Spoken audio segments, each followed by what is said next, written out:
Operation സിന്ദൂറിന് ശേഷം രാജ്യത്തെ ആദ്യമായി അഭിസംബോധന ചെയ്യാൻ പ്രധാനമന്ത്രി നരേന്ദ്രമോദി. 8 മണിക്കാണ് പ്രധാനമന്ത്രിയുടെ അഭിസംബോധന. പഹൽഗാം ഭീകരാക്രമണത്തിന് ശേഷമുള്ള സാഹചര്യം പ്രധാനമന്ത്രി വിശദീകരിക്കും. ഇതിനിടെ നിർണായകമായ ഇന്ത്യ പാക് സൈനികതല ചർച്ച അല്പസമയം മുൻപ് പൂർത്തിയായി. കൂടുതൽ വിശദാംശങ്ങളുമായി ന്യൂസ് ഡെസ്കിൽ നിന്ന് ബി ദിലീപ് കുമാറും ആർ അച്യുതൻ ഡൽഹിയിൽ നിന്നും ചേരുകയാണ്. ആദ്യം ബി ദിലീപ് കുമാറിലേക്ക്. ദിലീപ്, നിർണായകമായ സൈനികതല ചർച്ചയാണ് ഇപ്പോൾ പൂർത്തിയായത്. എന്തൊക്കെ കാര്യങ്ങൾ ഈ ചർച്ചയായിട്ടുണ്ട്, ഒപ്പം തന്നെ എന്തൊക്കെ കാര്യങ്ങൾ നിലവിൽ അറിയാൻ സാധിക്കുന്നുണ്ട്? പ്രത്യേകിച്ച് പാകിസ്ഥാനുമായി നടത്തിയ ഈ ചർച്ചയിൽ നിർണായകമായ തീരുമാനങ്ങൾ എന്തെങ്കിലും കൈക്കൊണ്ടിട്ടുണ്ടോ? പ്രവിധ വിശദാംശങ്ങൾ അറിവായിട്ടില്ല. ഹ്രസ്വമായിരുന്നു ഈ ഹോട്ട്ലൈൻ സംഭാഷണമെന്നാണ് അറിയാൻ കഴിയുന്നത്. ഇന്ത്യയുടെ director general of military operations lieutenant general Rajiv ഗായിയും പാകിസ്ഥാന്റെ director general of military operations major general Kashif അബ്ദുള്ളയുമാണ് ചർച്ച നടത്തിയത്. നേരത്തെ ഉച്ചയ്ക്ക് 12 മണിക്കായിരുന്നു ചർച്ച നിശ്ചയിച്ചിരുന്നത്. പക്ഷേ പാകിസ്ഥാന്റെ ഭാഗത്ത് നിന്ന് ചില കാര്യങ്ങൾ അജണ്ടയിൽ ഉൾപ്പെടുത്തണം എന്ന നിലയിൽ, പ്രത്യേകിച്ച് സിന്ധു നദീജല കരാർ മരവിപ്പിച്ചതടക്കമുള്ള വിഷയങ്ങൾ ചർച്ചയിൽ ഉൾപ്പെടുത്തണം എന്ന ആവശ്യം പാകിസ്ഥാന്റെ ഭാഗത്ത് നിന്ന് മുന്നോട്ട് വെച്ചതായാണ് അറിയുന്നത്. ഇത്തരം കാര്യങ്ങൾ സർക്കാർ കൈക്കൊണ്ടിട്ടുള്ള നയപരമായ തീരുമാനമാണ്. അതുകൊണ്ട് സർക്കാരിൻ്റെ കൂടി അഭിപ്രായം ഇക്കാര്യത്തിലൊക്കെ നിർണായകമാണ്. അങ്ങനെയാണ് വൈകിട്ട് 5 മണിയിലേക്ക് ചർച്ച മാറ്റിയത്. നേരത്തെ തന്നെ ഇന്ത്യ വ്യക്തമാക്കിയിട്ടുള്ളതാണ്, ഈ വിഷയങ്ങളൊന്നും സൈനിക കാര്യങ്ങളല്ലാതെ director general of military operations തമ്മിലുള്ള ചർച്ചയല്ലാതെ മറ്റൊരു ചർച്ചയും ഇപ്പോൾ ഇന്ത്യയുടെ മുന്നിലില്ല. അങ്ങനെ ഏതെങ്കിലും തരത്തിലുള്ള ചർച്ചയ്ക്ക് ഇന്ത്യയുടെ ഭാഗത്ത് അത്തരമൊരു ആവശ്യം ഉയർന്നു വന്നിട്ടില്ല. അതുകൊണ്ട് അത്തരം കാര്യങ്ങളൊന്നും ഇപ്പോൾ പരിഗണനയിലില്ല എന്ന കാര്യം നേരത്തെ തന്നെ ഇന്ത്യ വ്യക്തമാക്കിയിരുന്നതുമാണ്. അതുകൊണ്ടുകൂടിയാകാം അതിർത്തിയിലെ ഈ സൈനിക വിഷയങ്ങൾ മാത്രം ചർച്ച ചെയ്തുകൊണ്ട് ഈ ഹ്രസ്വ ചർച്ച അവസാനിപ്പിച്ചത് എന്നാണ് ലഭ്യമാകുന്ന വിവരം. അതിർത്തിയിലെ നുഴഞ്ഞുകയറ്റം, അതോടൊപ്പം ഈ വെടിനിർത്തലിനു ശേഷം അതിർത്തിക്കപ്പുറം നിന്ന് പാകിസ്ഥാന്റെ ഭാഗത്ത് നിന്നുണ്ടായിട്ടുള്ള ഡ്രോൺ ആക്രമണങ്ങൾ തുടങ്ങിയ വിഷയങ്ങളൊക്കെ പരാമർശിക്കും എന്നാണ് നേരത്തെ അറിയാൻ കഴിഞ്ഞിരുന്നത്. പക്ഷേ അത്തരം വിഷയങ്ങളൊക്കെ ഈ ഹോട്ട്ലൈൻ ചർച്ചയിൽ വന്നിട്ടുണ്ടോ എന്ന കാര്യം, കാരണം 2 രാജ്യങ്ങളിലെയും DGMOമാർ മാത്രമാണ് ഹോട്ട്ലൈനിലൂടെ സംസാരിച്ചത്. അതിൽ ഈ വിശദാംശങ്ങൾ അല്ലെങ്കിൽ വിശദമായ ചർച്ച ഇക്കാര്യങ്ങളിലൊക്കെ ഉണ്ടായിട്ടുണ്ടോ എന്ന കാര്യം ഇനി അറിയാനിരിക്കുന്നതേ ഉള്ളൂ. പ്രവിധ, ശരി, ആ വിശദാംശങ്ങൾ ലഭ്യമാകുമ്പോൾ വീണ്ടും കൂടുതൽ വാർത്തകളുമായി ബി ദിലീപ് കുമാർ പ്രേക്ഷകർക്കൊപ്പം ചേരും. ഇനി ആർ അച്യുതനിലേക്ക് പോവുകയാണ്. ഡൽഹിയിൽ നിന്നാണ് ആർ അച്യുതൻ ചേരുന്നത്.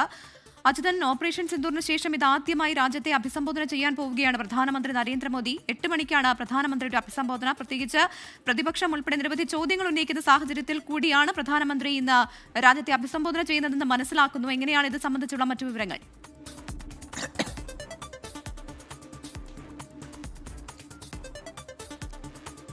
പ്രവിധ, ഈ പഹൽഗാം ഭീകരാക്രമണത്തിന് ശേഷം അതിന് തിരിച്ചടിയായി രാജ്യം ഓപ്പറേഷൻ സിന്ദൂറിലൂടെ തീവ്രവാദികൾക്ക് മറുപടി നൽകി. അതിനുശേഷം പാകിസ്ഥാൻ അതിർത്തിയിലടക്കം പ്രകോപനങ്ങൾ നടത്തുകയും ഒടുവിൽ ഒരു വെടിനിർത്തൽ ധാരണയിലേക്ക് എത്തി. ഈ സംഭവ വികാസങ്ങൾ നടക്കുമ്പോൾ പ്രധാനമന്ത്രി നരേന്ദ്രമോദിയുടെ വസതി കേന്ദ്രീകരിച്ചായിരുന്നു സുപ്രധാനമായിട്ടുള്ള പല കൂടിക്കാഴ്ചകളും നടന്നത്. ഈ പ്രതിരോധ മന്ത്രി രാജ്നാഥ് സിംഗ്, വിദേശകാര്യമന്ത്രി എസ് ജയശങ്കർ, 3 സേനാ മേധാവിമാർ, സംയുക്ത സൈനിക മേധാവി എന്നിങ്ങനെ എല്ലാവരും പങ്കെടുത്തുകൊണ്ട് പ്രധാനമന്ത്രി നരേന്ദ്രമോദിയുടെ വസതിയിലായിരുന്നു ഈ ചർച്ചകളും കൂടിക്കാഴ്ചകളും സുപ്രധാന തീരുമാനങ്ങളും കൈക്കൊണ്ടത് എന്നത് നമുക്ക് വ്യക്തമാണ്.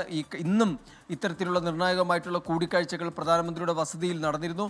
എന്തായാലും അതിനെല്ലാം ശേഷം ആ സംഭവ വികാസങ്ങൾ കഴിഞ്ഞ മണിക്കൂറുകൾ നടന്ന എല്ലാ സംഭവ വികാസങ്ങൾക്കും ശേഷം പ്രധാനമന്ത്രി നരേന്ദ്രമോദി ഇന്ന് 8 മണിക്ക് രാജ്യത്തെ അഭിസംബോധന ചെയ്യുകയാണ്. സ്വാഭാവികമായും ഭീകരവാദത്തിനെതിരെ രാജ്യത്തിൻ്റെ നയം എന്താണെന്ന് വ്യക്തമാക്കുന്നതായിരിക്കും ഈ അഭിസംബോധന എന്നാണ് നമുക്ക് മനസ്സിലാക്കാൻ സാധിക്കുന്നത്. കാരണം കഴിഞ്ഞ ദിവസം തന്നെ പ്രധാനമന്ത്രി സേനകൾക്ക് ചില നിർദ്ദേശങ്ങൾ നൽകിയതായുള്ള വിവരങ്ങൾ പുറത്തു വന്നു. അതിൽ പറയുന്നത്, പാകിസ്ഥാൻ ഒരു വെടി ഇന്ത്യക്ക് നേരെ ഉയർത്തുകയാണെങ്കിൽ, ഇന്ത്യക്ക് നേരെ പ്രയോഗിക്കുകയാണെങ്കിൽ 1 ഷെല്ല് എന്ന തരത്തിൽ മറുപടി നൽകാൻ സേനകൾക്ക് പ്രധാനമന്ത്രി നിർദ്ദേശം നൽകിയതായാണ് വിവരങ്ങൾ പുറത്തു വന്നത്. നമ്മുടെ മണ്ണിൽ തന്നതിനെ അവരുടെ മണ്ണിൽ തിരിച്ചു നൽകി എന്നും പ്രധാനമന്ത്രി സേനകളോട് പറയുകയുണ്ടായി. അതായത് ഈ പഹൽഗാം ഭീകരാക്രമണം, ഇതിനു മുൻപുണ്ടായ രാജ്യത്തുണ്ടായ ഭീകരാക്രമണം, അതിനെല്ലാം മറുപടിയായി POKയിലും പാകിസ്ഥാനകത്തും ഉള്ള ഭീകരവാദ കേന്ദ്രങ്ങളും അതിന് ഭീകരവാദ പരിശീലന കേന്ദ്രങ്ങളും തകർക്കാൻ ഈ ഓപ്പറേഷൻ സിന്ദൂറിലൂടെ കഴിഞ്ഞു എന്നാണ് മോദി പറയുന്നത്. അതിന് കൃത്യമായ തിരിച്ചടി ഭീകരവാദത്തിനെതിരെ രാജ്യം സ്വീകരിക്കും. ഇനി അങ്ങോട്ടുള്ള നയവും അതുതന്നെയാണ്. ഒരു വിട്ടുവീഴ്ചയുമില്ല. ഈ ഭീകരവാദം സംബന്ധിച്ചുള്ള ഭാവിയിൽ ഉണ്ടാകുന്ന ഭീകരതയും രാജ്യത്തിനെതിരായ യുദ്ധമായി തന്നെ കാണും എന്ന നിലപാട് കൂടി സ്വീകരിച്ചിരിക്കുന്നു. അപ്പോൾ അതിനുശേഷമുള്ള ഒരു അഭിസംബോധനയാണ് പ്രധാനമന്ത്രി നടത്തുന്നത്. സ്വാഭാവികമായും പാകിസ്ഥാന്റെ ഭാഗത്തുനിന്ന് ഭീകരവാദത്തിനെ പ്രോത്സാഹിപ്പിക്കുന്നതിനെതിരെ രാജ്യം സ്വീകരിക്കുന്ന നിലപാട് അത് ഈ അഭിസംബോധനയിൽ ഉണ്ടാകും. സ്വാഭാവികമായും സിന്ധു നദീ ജലക്കരാർ ഉൾപ്പെടെ മരവിപ്പിച്ച ഒരു സാഹചര്യമുണ്ട്. അതിൽ ഇന്ന് അറിയിച്ചിരിക്കുന്നത് ഈ ഭീകരവാദം പാകിസ്ഥാൻ നിർത്തുന്നത് വരെ ആ ഉടമ്പടി അത് മരവിപ്പിക്കുക തന്നെ ചെയ്യും എന്ന നിലപാട് കൂടി സ്വീകരിച്ചിരിക്കുന്നു. അപ്പോൾ അതുമായി ബന്ധപ്പെട്ടിട്ടുള്ള കുറച്ചധികം വ്യക്തത ഈ ഒരു അഭിസംബോധനയിൽ കാണും. ഒപ്പം തന്നെ പ്രതിപക്ഷം പലതരത്തിലുള്ള ഒരു ആവശ്യങ്ങൾ മുന്നോട്ട് വയ്ക്കുന്നുണ്ട്.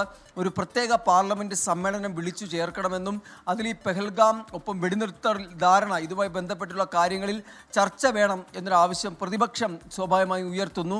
ഒപ്പം മൂന്നാം കക്ഷിയെ ഉൾപ്പെടുത്തിയോ എന്നൊരു ചോദ്യം, ഒരു സംശയവും കൂടി പ്രതിപക്ഷം മുന്നോട്ട് വയ്ക്കുന്നുണ്ട്. അപ്പോൾ ഈ ഒരു വിഷയങ്ങളിൽ വെടിനിർത്തൽ ധാരണയിലടക്കം എന്താണ് ഇന്ത്യ സ്വീകരിച്ചിട്ടുള്ള നിലപാട്, ഇനി അങ്ങോട്ട് എങ്ങനെയാണ് ഇന്ത്യയുടെ പാകിസ്ഥാനെതിരെയും പാകിസ്ഥാനിലെ പ്രോത്സാഹിപ്പിക്കുന്ന ഭീകരവാദത്തിനെതിരെയും ഇന്ത്യ സ്വീകരിക്കുന്ന നിലപാട് എന്നതായിരിക്കും പ്രധാനമന്ത്രി ഇന്ന് 8 മണിക്ക് നടത്തുന്ന അഭിസംബോധനയിൽ വിശദീകരിക്കുക. പ്രവിധ.